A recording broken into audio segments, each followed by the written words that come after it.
Ya pemirsa, di hari ini itu yang akan saya bahas di Apa Kabar Indonesia Malam, tidak hanya satu lembaga survei saja ya, tapi lebih dari satu lembaga survei yang melihat, yang menggambarkan atau juga mengcapture mengenai realitas survei di masyarakat, elektabilitas Prabowo Gibran ini kemudian meranjak naik pemirsa di tengah kontroversi. Itu yang akan saya bahas di Apa Kabar Indonesia Malam. Di studio TV One di sini sudah hadir Mas Nyarwi. Assalamualaikum warahmatullahi wabarakatuh. Mas Nyarwi Ahmad sebagai pengamat politik kita. Ya selain itu Mas Nyarwi, saya juga sudah tersambung dengan dua narasumber kita. Mulai dari Mas Eko Kuntadi, ini dari tim pemenangan Ganjar Mahfud, dan juga Bang Daniel Azhar dari tim pemenangan Prabowo Gibran. Selamat malam, Assalamualaikum semuanya. Selamat malam, Assalamualaikum. Ya, saya ingin pertama kali ingin ke Bang Daniel Azhar. Maaf, saya ingin ke Mas Eko Kuntadi dulu. Karena tadi saya mengutip apa yang disampaikan oleh survei Poltreking bahwa Prabowo Gibran ini akan terus meranjak naik di tengah kontroversi yang ada. Atau istilahnya kalau semakin diserang justru Prabowo Gibran ini diuntungkan. Nah ini bagaimana dengan tim pemenangan Ganjar Mahfud? Karena masih sempat disinggung-singgung soal kenapa dukung, kenapa pindah, kenapa keluarga Jokowi kemudian bermigrasi kepada berikan dukungan kepada Pak Prabowo. Bolehlah dijawab. Memang kalau kita baca hasil survei kan banyak sekali lembaga-lembaga survei dengan hasil yang output yang jauh berbeda-beda ini. Kita agak bingung, kita mau jadikan pegangan yang mana. Survei Ipsos misalnya berbeda dengan survei Poltreking dan lain-lain. Sehingga pada akhirnya kita cuma menjadikan ini sebagai basis data saja dan kita tidak berpegang pada hasil-hasil survei yang masih berbeda-beda itu. Kecuali kalau trennya mungkin mirip-mirip kita bisa pahami, tapi kalau perbedaannya terlalu jauh kita justru bertanya ini ada apa kok jauh sekali misalnya dengan Ipsos, dengan tadi Poltreking dan lain-lain. Itu yang pertama. Yang kedua, kami membaca kok seolah-olah survei-survei ini mungkin ya yang kemudian menunjukkan angka-angka yang luar biasa seperti dengan pada saat yang bersamaan ada narasi atau dorongan untuk pilpres satu putaran. Ini yang menurut kami akhirnya menjadi hal yang penting untuk dipertanyakan karena berdasarkan hasil survei yang ada yang lain atau data yang kami miliki sendiri, kami berkeyakinan bahwa ini tidak mudah untuk satu putaran. Dibutuhkan kekuatan besar, dibutuhkan suasana atau katakanlah terjadi kejadian besar sekali sehingga kemudian membalikan angka-angka yang memang trennya selama ini sudah berjalan seperti itu. Nah, apalagi dikaitkan dengan informasi atau berita-berita yang sekarang berkembang, keterlibatan aparat misalnya media Indonesia menulis di medianya itu bagaimana misalnya ada instruksi dari pimpinan pusat kepolisian untuk para aparat di bawah untuk masangin baliho salah satu capres misalnya.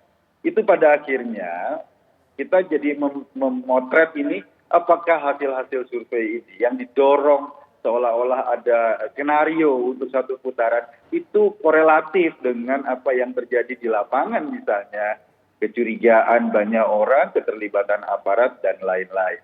Sehingga kami membaca ini kayak semacam satu orkestrasi yang terstruktur di mana beberapa survei ini sengaja diarahkan untuk menggiring opini masyarakat terjadinya satu putaran. Padahal pada data-data yang lain, juga data-data yang kami miliki, petanya nggak seperti itu. Petanya bahwa masih ada perimbangan suara, bahkan di surveinya Ipsos, Mas Ganjar masih yang lebih tinggi kalau dari 3 calon, itu menunjukkan angka-angka yang jauh berbeda dari survei-survei yang lainnya. Jadi kita belum bisa mengambil kesimpulan, ini kita jadikan sebagai data saja, bahwa kita pelajari kalau ada yang aneh ya kita akhirnya berkesimpulan bahwa ada narasi lain, atau ada target-target lain dari survei-survei yang angkanya mengagetkan. Saya Oke. pikir itu. Ditahan dulu Mas Eko, sekarang saya langsung tanya saja kepada Bang Daniel.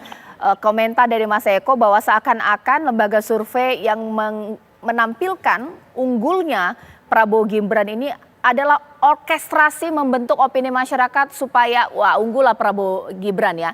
Ada andil tidak tim pemenangan nih? Mbak Caca, terima kasih. Pertama, di posisi Pak Prabowo dan Mas Gibran, tentu sejak awal kami menghormati kerja-kerja ilmiah. Kerja-kerja ilmiah itu ya survei. Nah, terkait dengan apapun hasilnya, baik itu posisi misalnya Pak Prabowo dan Mas Gibran di bawah, atau posisi Pak Prabowo dan Mas Gibran di atas, kami tetap menghormati selama metodologi yang digunakan bisa dipertanggungjawabkan.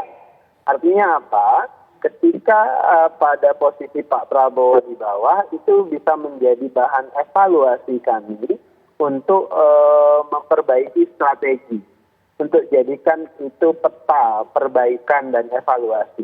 Kalau kemudian di posisi Pak Prabowo ada di atas, tentu itu juga menjadi evaluasi bagi kami bagaimana caranya untuk meningkatkan elektabilitas Pak Prabowo pada saat pemilihan nanti. Jadi kami tidak dalam posisi menghakimi ketika Pak Prabowo di bawah atau kemudian bersorak ketika Pak Prabowo di atas. Kami tidak dalam posisi itu. Posisi kami tentu menjadikan ini sebagai data untuk strategi dan untuk memastikan tanggal 14 Februari 2024 Pak Prabowo dan Mas Gibran itu bisa menang. Itu yang pertama. Baik. Kemudian yang kedua, Mbak, kalau ditanya misalnya apakah ada upaya dari kami untuk ingin menang satu putaran, tentu Pak Prabowo dan Mas Gibran serta semua tim pemenangan ingin Pak Prabowo dan Mas Gibran menang dalam satu putaran, dan kami berkeyakinan itu bisa dilakukan. Nah, oleh sebab itulah upaya untuk mendapatkan hati rakyat Indonesia itu terus dilakukan oleh Pak Prabowo dan Mas Gibran. Jadi kami tentu berkeyakinan Pak Prabowo dan Mas Gibran ini bisa menang dalam satu putaran, apalagi data-data yang dikumpulkan dan suara-suara di tingkat akar rumput itu terasa. Kenapa? Karena tentu kan kami, Pak Prabowo dan tim, saya misalnya, itu bisa merasakan perbedaan antara 2019 dan 2024. Suasana kemenangannya itu terasa. Kalau kemudian suasana ketertakutan untuk kalah dari pihak lain, saya pikir itu hal yang wajar. Karena memang suasana kemenangan itu ada di pihak Pak Prabowo dan Mas Gibran. Baik, Mas Eko, ini Bang Daniel Azhar menanggapi bukannya evaluasi malah nuduh ada orkestrasi ini. Gimana ini? Boleh tanggapi? Kita tetap ini kita jadikan bahan evaluasi. Tapi kan angka dan data itu bukan cuma dari satu resource, bukan dari satu sumber. Ada angka lain, data lain yang tadi saya sampaikan. Ada survei lain dari lembaga dari Prancis, Ipsos, yang datanya berbeda jauh dengan apa yang disampaikan tadi. Artinya ini tetap kita jadikan bahan untuk evaluasi sebagai sebuah produk ilmiah, tetapi jangan sampai produk ilmiah ini kemudian digunakan untuk menggiring. Itu aja sebetulnya yang menjadi konsentrasi kita. Yang kedua yang juga ingin kita sampaikan bahwa dengan adanya peta survei yang berbeda-beda, angkanya sangat jauh ini, kan kita susah untuk menjadikan ini sebagai satu pegangan. Kalau kita anggap sebagai data saja, kita jadikan bahan perbandingan, oke, tentu akan menjadi evaluasi kami di tim Ganjar Mahfud. Tetapi kita tidak bisa menjustifikasi atau mengambil ini cuma sebagai satu-satunya sampel, karena ada data lain yang berbeda. Baik. Ya, ditahan dulu Mas Eko, nanti mungkin saya juga mau minta tanggapan kepada Bang Daniel Azhar. Sebenarnya tim pemenangan Prabowo Gibran itu merasa diserang tidak sih lewat media sosial? Atau ketika Prabowo Gibran diserang, apa memang benar akan efektif meningkatkan secara survei elektabilitas? Ada hubungannya? Sesaat lagi di Apa Kabar Indonesia Malam.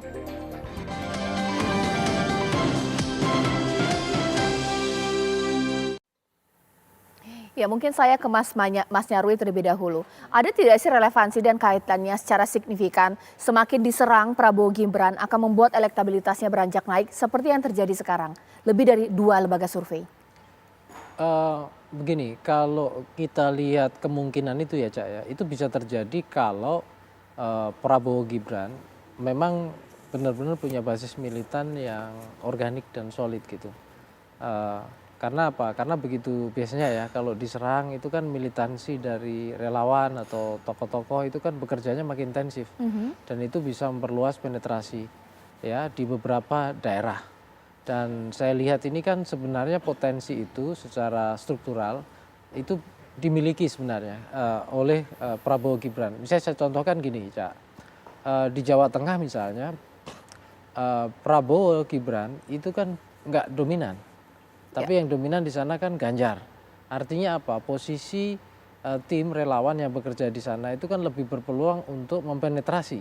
Sementara lebih sulit melakukan defend proteksi daripada melakukan penetrasi sebenarnya. Nah itu contoh di Jawa Tengah gitu. Nah saya kira di Jawa Timur juga sama. Di sana kan juga peluang untuk berluas basis dukungan juga tinggi. Apalagi misalnya kalau kita ngomong Jawa Barat, yaitu contohnya.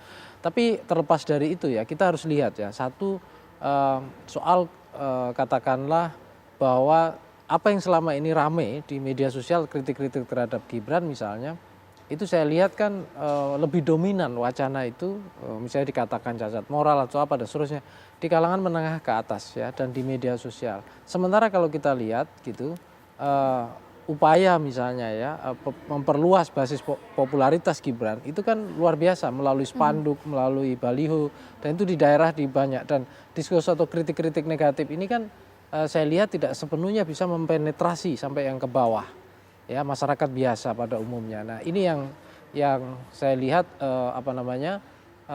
memungkinkan ya basis suara dari Prabowo Gibran itu mengalami eskalasi kenaikan. Tetapi begini juga ya, kalau kita lihat dari data-data survei sebenarnya elektabilitas itu kan potensinya akan selalu fluktuatif, Cak. Jadi bisa naik, bisa turun gitu. Dan tentu saja juga ini tergantung dari upaya dari para relawan. Tapi kalau kita lihat dengan data survei, ya survei yang katakanlah gini, dengan Prabowo Gibran yang semakin naik bukan berarti peluang juga misalnya Ganjar Mahfud maupun Anies Muhaimin itu makin tenggelam, belum tentu juga. Itu kita masih ada waktu di mana kadangkala ada istilah di dalam survei itu kan bandwagon effect sama underdog effect gitu ya. Nah, kalau misalnya yang terjadi adalah underdog effect, maka militansi dari pendukung Ganjar Mahfud maupun Anies Muhaimin itu bisa juga makin meningkat gitu loh. Tapi kalau yang terjadi misalnya itu adalah bandwagon gitu, nah maka kemungkinan tadi yang dibilang Bung Daniel Azhar semangat satu putaran itu peluangnya juga terjadi gitu loh. Jadi ini juga sesuatu yang masih terbuka aja sampai hari ini. Gitu. Iya, sekarang saya ingin ke Bang Daniel Azhar dulu. Juga ada sempat omongannya dari Mas Eko Kon tadi ya, ada orkestrasi isu juga yang terjadi ya dengan isu-isu yang dianggap menyerang kepada Gibran. Sempat juga ada omongan, ini seakan-akan pintar memainkan isu ini, play victim ini. Memang ada serangan ditujukan untuk Gibran khususnya, Bang Daniel? Ya, kan tuduhan playing victim, tuduhan macam-macam itu hal yang biasa saja diterima Pak Prabowo dan Mas Gibran. Jadi kalau omongan Pak Prabowo berulang kali kalau sudah dituduh A, B, C, ya udah senyumin aja begitu. Toh selama ini memang Pak Prabowo sudah terbiasa dengan berbagai tuduhan tersebut. Sebab itu kami dalam posisi ingin memaksimalkan potensi Pak Prabowo dan Mas Gibran agar elektabilitasnya terus ditambah, terus meninggi, agar kepercayaan publik, kepercayaan rakyat lebih besar. Jadi concern kami di situ Mbak Caca. Jadi tidak concern pada berbagai tuduhan tersebut. Ya sudah, berbagai tuduhan silahkan saja diproduksi. Pak Prabowo dan Mas Gibran fokus merebut hati publik, hati rakyat, dan kami berkeyakinan kerja-kerja maksimal dan langsung turun ke rakyat tersebut akan merebut hati rakyat dan kami yakin bisa satu putaran. Itu pertama.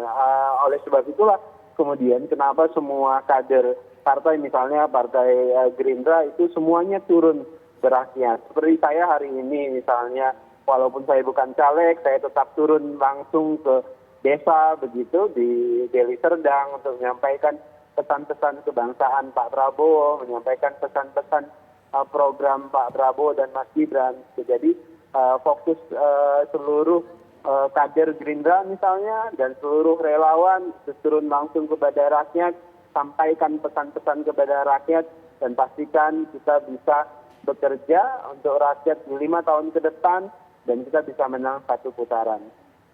Oke, sekarang saya ke Mas Eko. Mas Eko, tadi kan sempat disebut ada survei lain yang tidak meng-capture kalau hanya Prabowo Gibran yang kemudian diuntungkan atau tinggi secara survei, disebut Ipsos. Tapi maaf, Ipsos ini kan surveinya ini kan Oktober, awal hingga tanggal 19-an Oktober. Survei yang memenangkan Prabowo Gibran ini yang terbaru November ini bagaimana Mas Eko?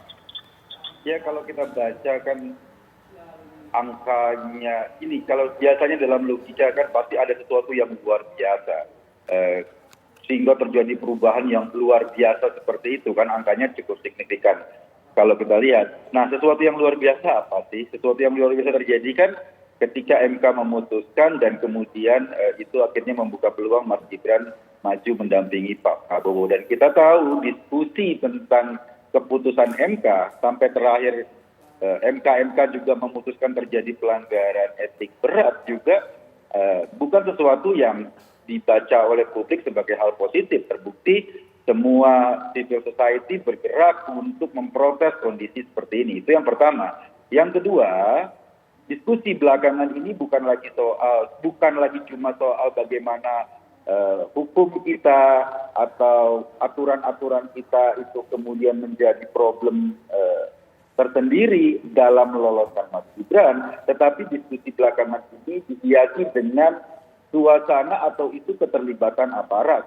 Media Indonesia misalnya menuliskan ini dan sayangnya nggak ada di edisi cetaknya sudah ditulis bagaimana misalnya ada instruksi terstruktur aparat untuk membantu memasang baliho gitu, kalaupun di edisi online-nya dihapus, tapi sudah ada edisi cetaknya.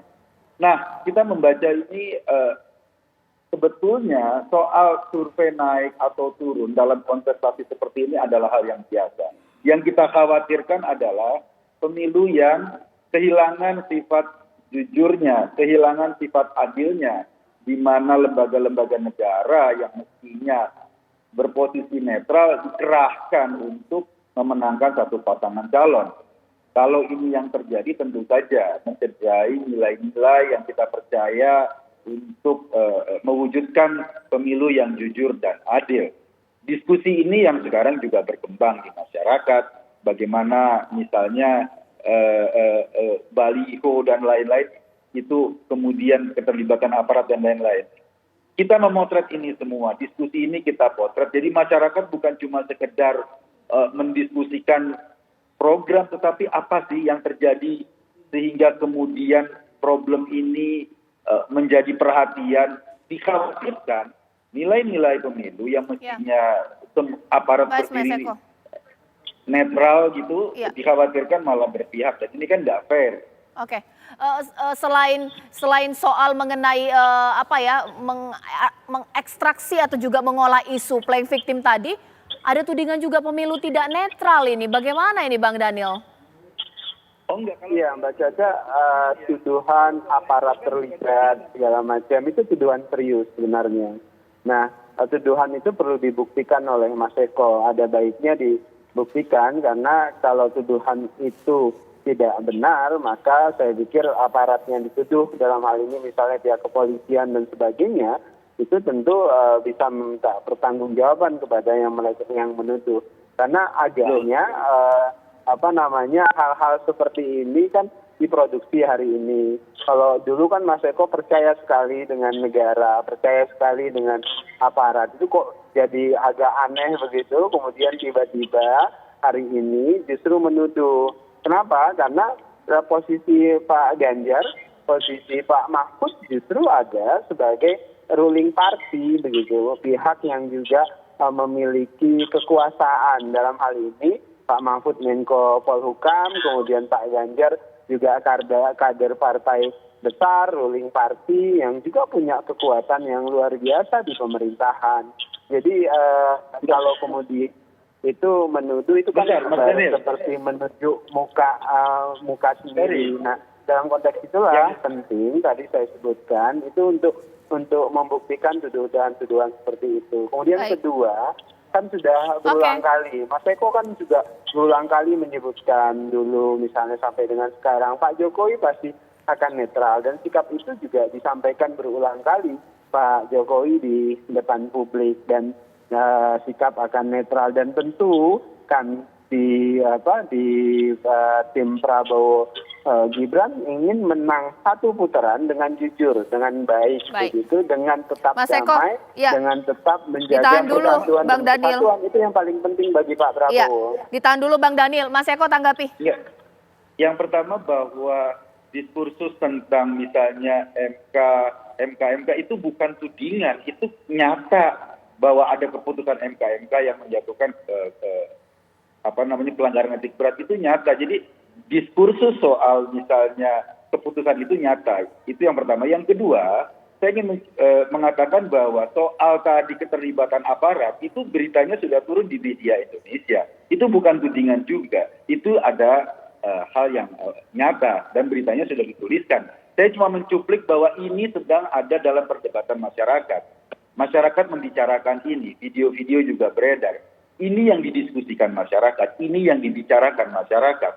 Soal kemudian benar atau salah, berita itu sudah beredar, video-video sudah beredar, dan itu membuat persepsi masyarakat pada akhirnya mencurigai atau mengkhawatirkan pemilu ini tidak berlangsung jujur dan adil. Oke, ya ditahan dulu Bapak-Bapak, saya nanti akan tanya kepada Mas Nyarwi. 2024 isu yang dilempar terkait pemilu tidak jujur itu masih efektif tidak sih mendulang suara? Siapa yang diuntungkan atau jangan-jangan ini menjadi backfire sebagai yang pelempar isu? Sesaat lagi di Apa Kabar Indonesia Malam.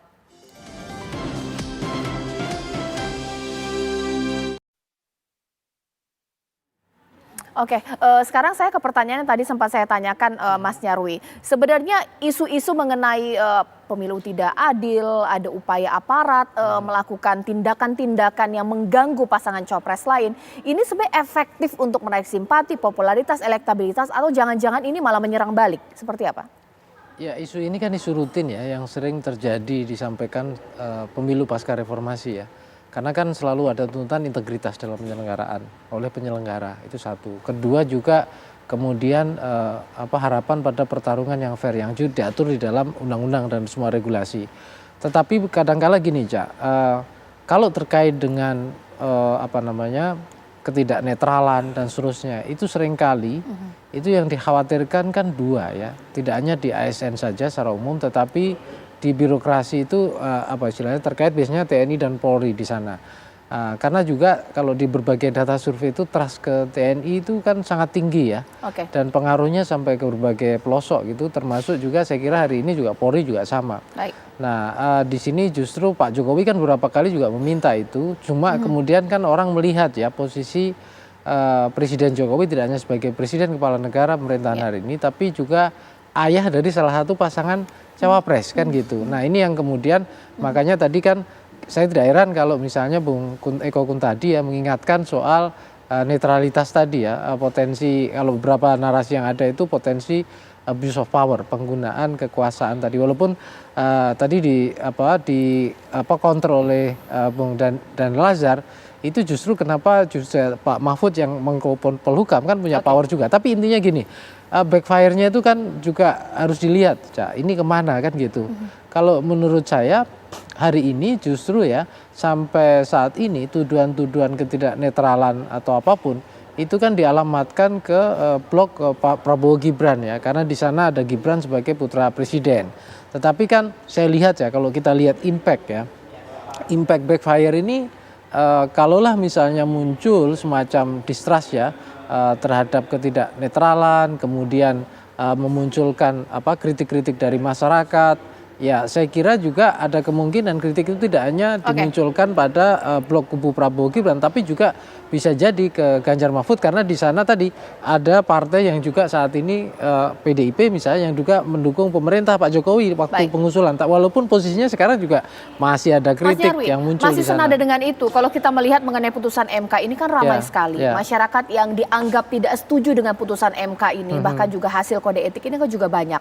Tapi secara survei elektabilitas Prabowo Gibran ini masih tinggi. Apa jangan-jangan masyarakat nggak tahu mengenai isu itu? Terlalu elitis kah? Apa karena masyarakat yang disurvei itu kemudian bukan masyarakat yang tahu mengenai isu politik di balik pencapresan Gibran? Kalau menurut saya, isu-isu yang terkait dengan Mahkamah Konstitusi apalagi ketatanegaraan ini ya, itu overall masih isu menengah ke atas. Dan masyarakat itu kan yang ketika kita ngomong, jadi gini, ini bicara soal kualitas legitimasi ya, kekuasaan. Di kita itu, Cak, yang dimaksud bagaimana elit mendapatkan legitimasi kekuasaan di mata publik secara umum, itu baru demokrasi elektoralnya, jadi proses pemilu elektoralnya. Nah, belum melihat prosesnya. Proses itu artinya begini, apakah misalnya contoh, kandidat ini dicalonkan oleh mekanisme yang demokratis tidak, misalnya begitu. Kandidat ini kan kalau di undang-undang itu disebutkan diusung oleh partai gabungan partai politik, walaupun tidak mewajibkan dia menjadi anggota partai politik. Tetapi kan kalau kita ngomong demokrasi, itu kan seringkali partai politik kan esensinya sentral ya, Cak. Ya. Nah, masyarakat tidak akan lihat sampai ke sana, Cak. Tapi itu yang dilihat adalah dipengaruhi oleh tingkat pendidikan dari masyarakat yang mayoritas masih lulusan SD SMP. Iya, menurut saya juga itu juga. Yang kedua, tradisi kita semua dalam berdemokrasi bahkan pada level elit itu masih pada level demokrasi elektoral saja. Belum bicara secara komprehensif bahwa demokrasi itu butuh tahapan proses dari peran partai, posisi dan seterusnya, itu belum. Makanya apalagi isu ketatanegaraan ya. Ini kan jangankan di level elit mungkin yang tertarik, dan ini juga banyak terkait ahli hukum ya, mungkin ke sana. Mas Eko, mengingat pemilih dari Ganjar Pranowo, kita tahu basis dari PDIP ini kan partai wong cilik ya, masyarakat menengah ke bawah. Kalau main-main isu yang elitis mengenai dugaan pemilu tidak adil, putusan MK, nggak akan ngefek dong, Mas Eko? Ya gini, soal putusan MK itu bukan cuma soal copras capres. Ini problem hukum dan kita sangat konsen pada ini. Kalau aturan bisa diubah-ubah dengan cara kayak gitu, apalagi terbukti dengan prosesnya melanggar etik berat. Ini kan problem kita berbangsa. Jadi jangan cuma dipandang ini dipotret sebagai persaingan antar kandidat capres. Ini isu soal Indonesia. Ini isu tentang bagaimana hukum digunakan atau katakanlah di-abuse dengan pelanggaran etik, dan itu semua sudah terbukti di persidangan MK. Jadi kalau dipandang cuma sebagai itu, kita terlalu kerdil memandang semua persoalan bangsa ini muaranya cuma copras capres. Itu yang ingin kami sampaikan. Oleh karena itu mengkritisi isu ini dan juga banyak civil society mengkritisi isu ini terlepas dari copras capres. Sehingga kita akan terus mengkritisi jangan sampai fenomena ini, presiden ini juga digunakan terus-menerus yang pada akhirnya merusak kehidupan berbangsa kita. Bukan isu elit atau isu masyarakat bawah, itu terlepas dari itu semua, tetapi ini adalah isu kita berbangsa, isu kita bernegara, itu yang menjadi penting. Oke, sekarang saya mau tanya juga kepada Bang Daniel, ketika isu-isu mengenai demokrasi yang substansial itu memang tidak akan termakan oleh masyarakat menengah ke bawah. Apa itu jangan-jangan strategi dari Gibran melakukan belusukan-belusukan di daerah Jawa Tengah khususnya, supaya ya mereka juga tidak tahu ini begitu banyak kontra yang kemudian terjadi, ini seperti apa? Ya, menurut kami justru ini adalah menghadirkan demokrasi yang substansial, artinya membuka ruang selebar-lebarnya ke semua pihak, termasuk anak muda. Dan itu proses hukum yang sah dan sekarang sudah diputuskan. Dan kami menghormati proses hukum tersebut. Dan proses demokrasi yang substansial ini itu patut kita hormati, dan kesempatan semakin luas diberikan kepada anak muda. Dan sekarang kerja-kerjanya Pak Prabowo dan Mas Gibran tentu turun ke akar rumput, ke masyarakat, untuk menjelaskan semua hal terkait dengan agenda pembangunan dan program serta gagasan beliau berdua ketika memimpin Indonesia. Bukan hanya Pak Prabowo dan Mas Gibran, seluruh elemen partai, seluruh elemen relawan juga kemudian turun ke bawah untuk menyampaikan pesan-pesan itu. Jadi jangankan teman-teman partai saya yang juru bicara Pak Prabowo Subianto saja juga ikut kemudian turun ke bawah untuk menyampaikan pesan-pesan Pak Prabowo dan Mas Gibran. Jadi sekarang kebijakan kampanye dan kebijakan pemenangan Pak Prabowo dan Mas Gibran, kami harus turun ke bawah, semua kekuatan memastikan berkomunikasi dengan rakyat dan memastikan pesan-pesan persatuan. Jadi kami ingin kompetisi ini menjadi kompetisi yang sehat, kompetisi yang mempersatukan, jadikan kompetisi yang berlomba-lomba dalam kebaikan, bukan memecah belah satu dengan yang lainnya. Itu komitmen yang ingin dihadirkan Pak Prabowo dan Mas Gibran, Mbak Caca. Mas Eko, memang ada masyarakat di daerah pedesaan, contohlah petani gitu, pusing-pusing mikirin putusan MK, batas usia capres-cawapres, memang ada seperti itu? Ya, ini problemnya sekali lagi bukan cuma isu ini, isu elit atau isu masyarakat, ini isu kita berbangsa. Karena itu kenapa ini penting untuk kita juga bahas, karena ini problem kita berbangsa. Soal kemudian di masyarakat bawah tentu saja kita punya program atau kita punya komunikasi yang intens kepada mereka, dan tentu saja kita sudah tahu bagaimana misalnya track recordnya Mas Ganjar dalam menyapa masyarakat dalam segala lapisan itu juga sudah dilakukan. Kita membahas ini jangan menafikan bahwa cuma demi copras-capres seolah-olah itu tadi, kita menafikan isu-isu yang sangat penting dalam kehidupan berbangsa, isu-isu soal konstitusi, isu-isu soal ketatanegaraan. Memang bagi masyarakat bawah ini mungkin mereka dipahami secara utuh, tetapi justru kita punya tanggung jawab moral untuk mengatakan bahwa aturan ini, hukum ini tetap harus dijalankan secara baik, secara benar. Kalaupun isunya dikonsumsi elit, tetapi ini berdampak pada kehidupan seluruh masyarakat. Kita bayangkan kalau hukum dengan gampang misalnya di-abuse, hukum dengan gampang direkayasa untuk kepentingan-kepentingan politik tertentu, tentu saja yang akan dirugikan kita semua. Terasa atau tidak, itu yang menjadi konsentrasi juga yang menjadi tanggung jawab moral kita untuk juga menjelaskan kepada masyarakat. Soal bahwa ini bisa termakan oleh masyarakat bawah atau tidak, atau dipikirkan tidak, itu bukan isu buat kita. Artinya itu bukan menjadi hal penting, tetapi tanggung jawab moral kita untuk memberikan pemahaman kepada masyarakat bahwa ada loh problem serius. Ini terbukti masyarakat civil society, para ahli hukum semua kan mempermasalahkan ini. Jadi jangan cuma dipotret, cuma sekedar copras-capres. Ada hal yang lebih besar dari itu menurut Bang saya. Daniel, tanggapi 1 menit, silakan. Ya, yang jelas pendapat bahwasannya ini adalah demokrasi yang substansial, demokrasi yang membuka pintu selebar-lebarnya, itu adalah menjadi argumentasi yang kuat bagi kami. Dan tentu kami mendukung penuh penegakan hukum, menghormati hukum, dan membuka pintu demokratis bagi demokrasinya kita yang semakin maju dan lebih maju ke depan. Jadi fokus kami di situ, dan kami juga menghormati pendapat apapun yang hadir di kelompok masyarakat lain, terutama juga pendapat seperti Mas Eko dan kawan-kawan. Oke, sekarang terakhir ke Mas Nyarwi. Kita tahu politik tidak terjadi di ruang hampa, ini bisa berubah tidak? Ini masih November, kita tidak tahu Desember atau juga Januari, Mas Nyarwi. Ini kan masih sangat dinamis menurut saya, Cak. Saya contohkan saja, singkat saja, misalnya tadi ya, soal penafsiran proses MK dan pencawapresan Gibran misalnya. Di kalangan kelas menengah, saya setuju dengan pendapatnya Bung Kun tadi ya. Bisa saja misalnya PDIP dan semua tim yang mendukung Mas Ganjar itu memilih menjelaskan ini problem kita bernegara, harus lebih baik, kira-kira gitulah.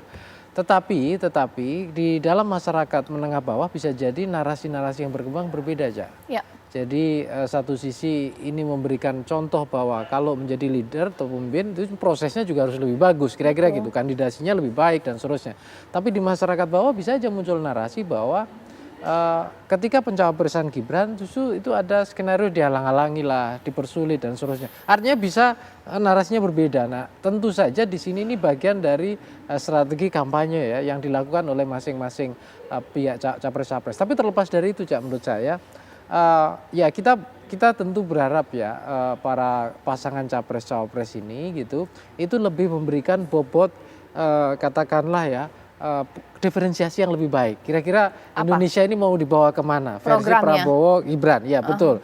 Nah nanti juga Pak Ganjar Mahfud kayak apa? Mas Anies seperti apa? Sehingga kita dapat penjelasan. Proyeksi gitu ke depan ya? Betul, penjelasan bahwa kenapa ini naik, kenapa ini turun, itu kan bukan tadi yang seringkali dibilang ini karena faktor drama-drama saja, Iya, itu dia. tapi juga karena tawaran-tawaran dan Iya. masyarakat juga pelan-pelan mulai berpikir dengan cara yang cerdas Iya, juga, betul. tidak dengan cara yang mungkin basisnya karena ikut tren seperti itu. Jadi masyarakat Indonesia khususnya hanya untuk dunia hiburan saja lah. Anda suka drama silat, drama percintaan, dan drama-drama lainnya. Kalau untuk Pilpres harus objektif seperti itu ya. Terima kasih Mas Nyarwi, bahkan juga terima kasih kepada dua narasumber saya yang tadi lewat sambungan Zoom, Mas Eko dan juga Bang Daniel Azhar. Nanti saat lagi pemirsa sejumlah informasi lainnya masih akan saya hadirkan untuk Anda. Tetaplah bersama kami.